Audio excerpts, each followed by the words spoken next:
Las Vegas, December 15th, 1972. The Congo Room at the Sahara Hotel was intimate by Vegas standards, just 2,800 seats arranged in elegant tiers around a pristine stage. This wasn't one of Andy Williams's massive television specials or his sold-out arena tours. This was something quieter, more personal, a pre-Christmas gala for the city's elite, the kind of evening where Andy could actually see individual faces in the audience instead of an anonymous sea of bodies. He preferred it this way, always had. The connection felt real when you could catch someone's eye, when you could tell if your words were landing where they needed to land. Andy stood center stage in his perfectly tailored dark suit, the orchestra behind him flowing through the gentle introduction to Moon River. This was his song, the one that had defined him since 1961, the melody that audiences requested wherever he went. He'd sung it thousands of times, but tonight something was different. As his voice wrapped around the familiar lyrics, his eyes swept the front row, making that subtle connection he was known for. And that's when he saw her. A young woman, maybe 22, sitting perfectly still in seat A7. Everyone around her was smiling, leaning forward, caught up in the intimate magic of the performance. But she was crying, not the happy tears that sometimes came with beautiful music. These were different, deeper, the kind that came from a place of real pain. Andy had seen that kind of crying before, in hospitals when he'd visited wounded soldiers, in the faces of mothers who'd lost children. This wasn't joy. This was grief trying to hold itself together in public. He continued singing, but his attention kept returning to her. She was wearing a navy blue cardigan that seemed too large for her frame, and she held a small handbag clutched against her chest like armor. Her dark hair was carefully styled, but her composure was fracturing with each passing moment. Moon River, wider than a mile, I'm crossing you in style someday. The words felt hollow as Andy watched this young woman's quiet struggle. She was trying so hard not to disrupt the performance, dabbing at her eyes with a small handkerchief, fighting to control her breathing. But Andy Williams had built his entire career on reading audiences, on understanding the emotional temperature of a room, and right now in seat A7, someone was drowning. He made a decision that surprised even himself. The orchestra continued playing as Andy's voice gradually faded. The musicians, confused, kept going for a few more measures before the conductor noticed what was happening and signaled them to stop. The Congo Room fell into complete silence. 2,800 people held their breath, wondering if something had gone wrong with the sound system, if Andy was ill, if this was part of the show somehow. Andy stood very still for a moment, then spoke into his microphone, his voice gentle but carrying clearly through the sophisticated sound system. "Excuse me, dear," he said, his eyes never leaving the young woman in A7. "I'm terribly sorry to interrupt our evening, but are you quite all right?" The woman looked up, startled, her eyes wide with embarrassment.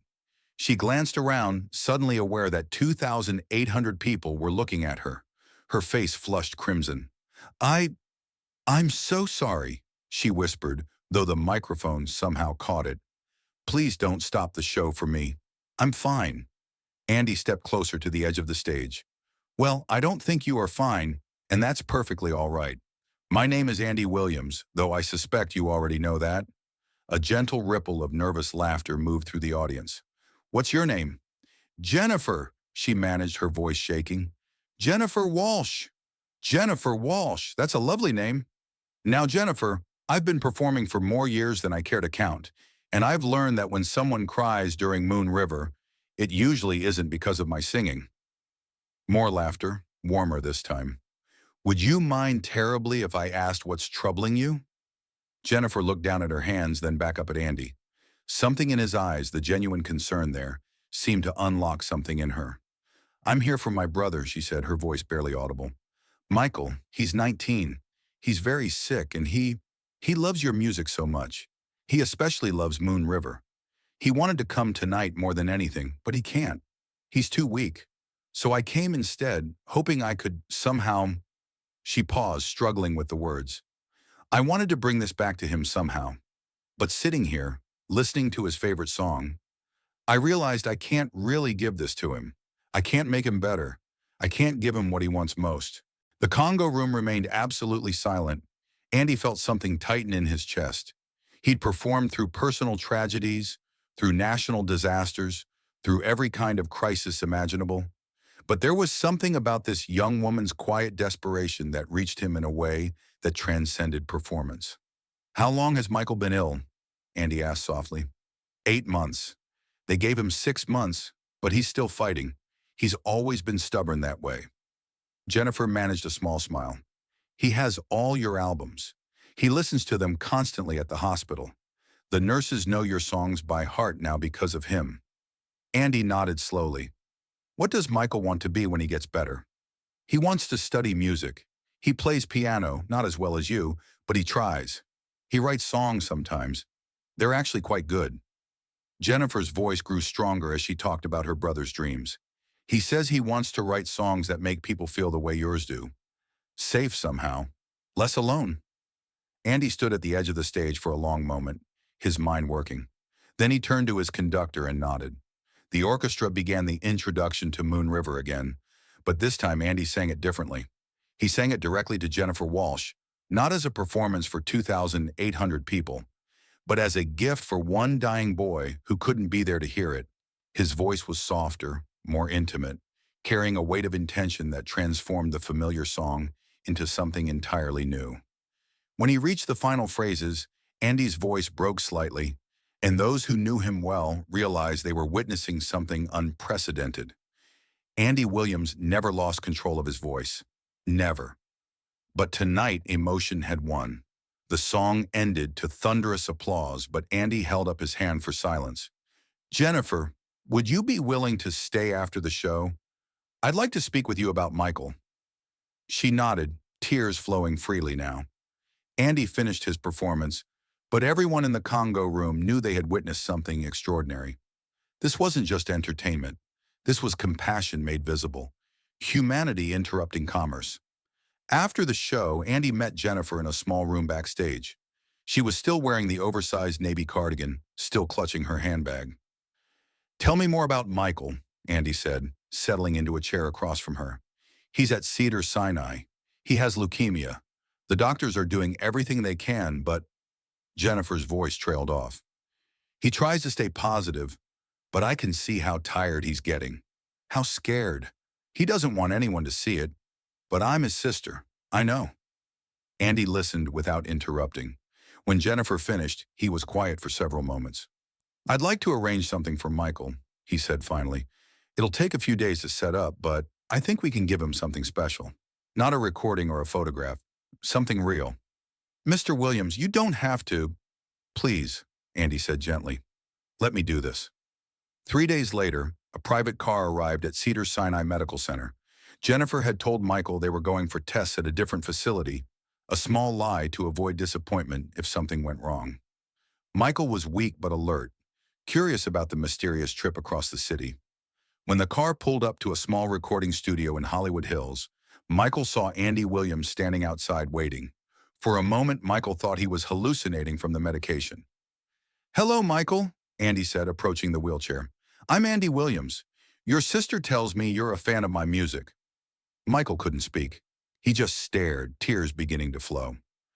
"I thought you might like to hear some songs performed properly," Andy continued. "Not from a hospital radio or a record player, but the way they're meant to be heard. Would you like that?"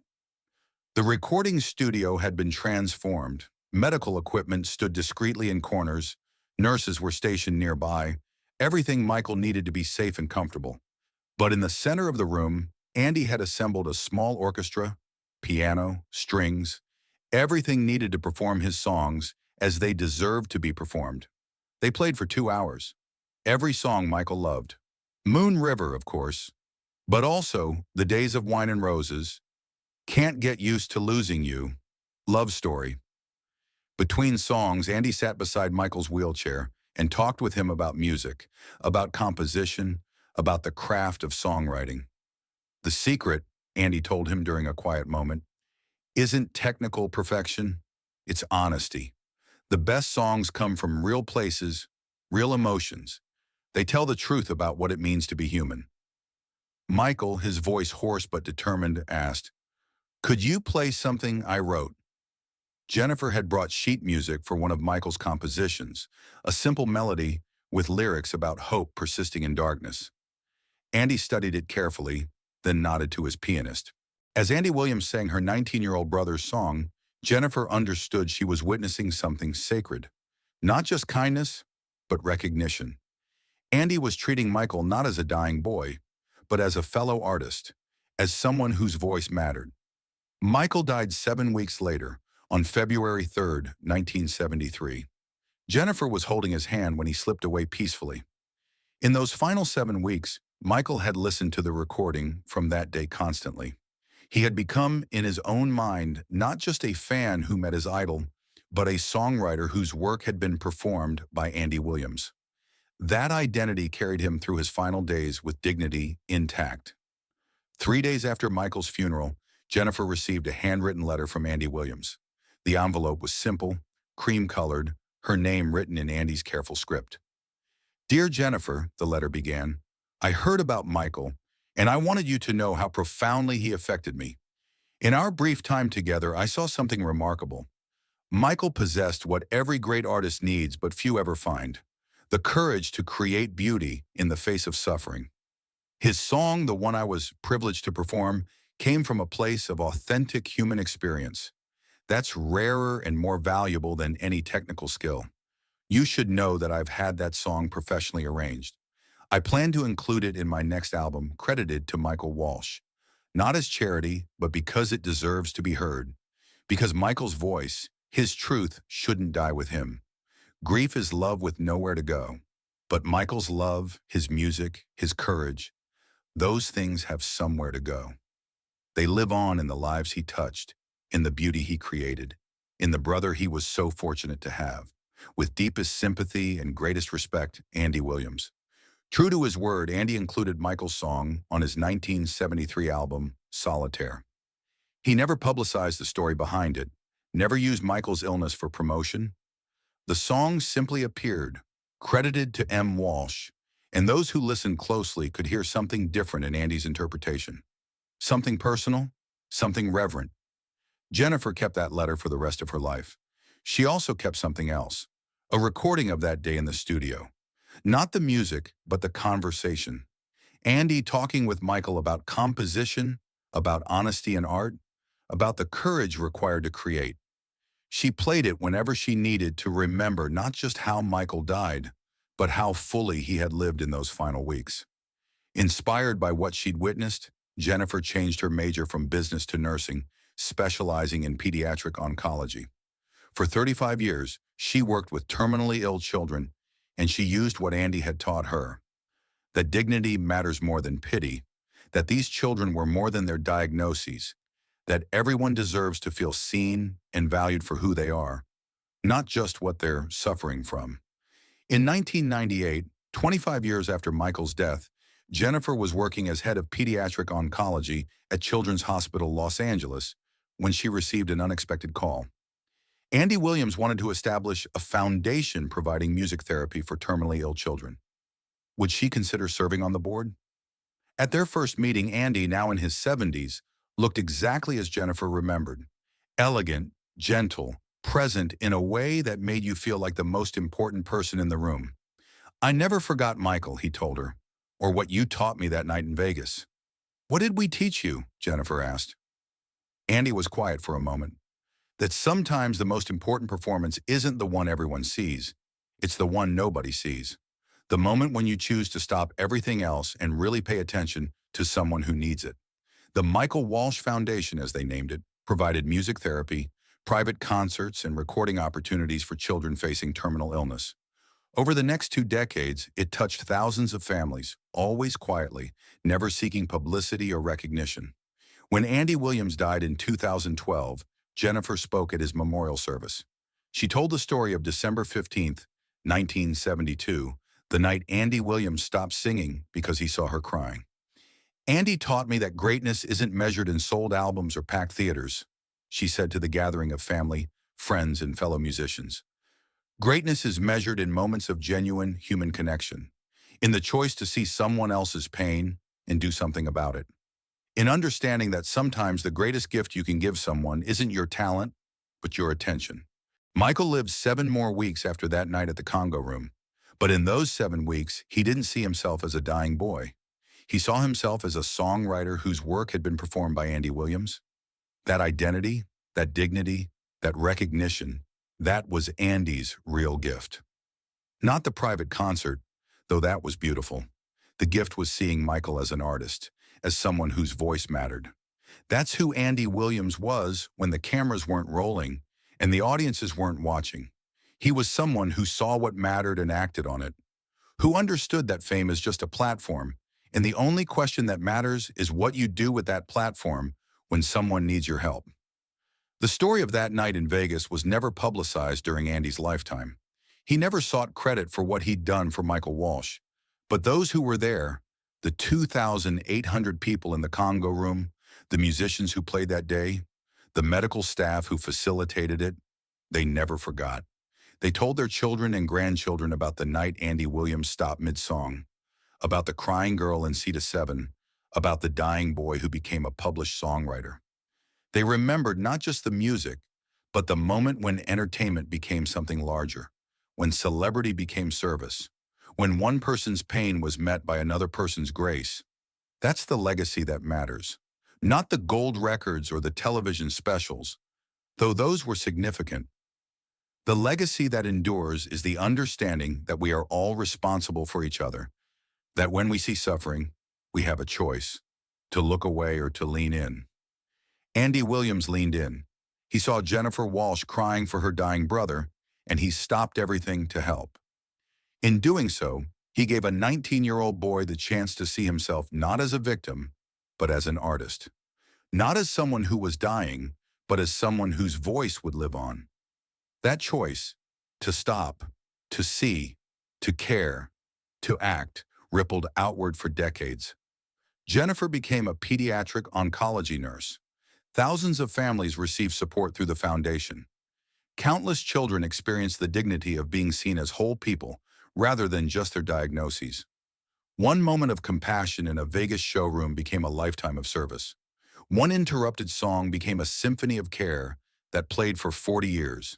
That's what happens when we choose love over convenience, when we choose connection over performance. When we remember that our greatest moments aren't the ones where we shine brightest, but the ones where we help someone else find their light.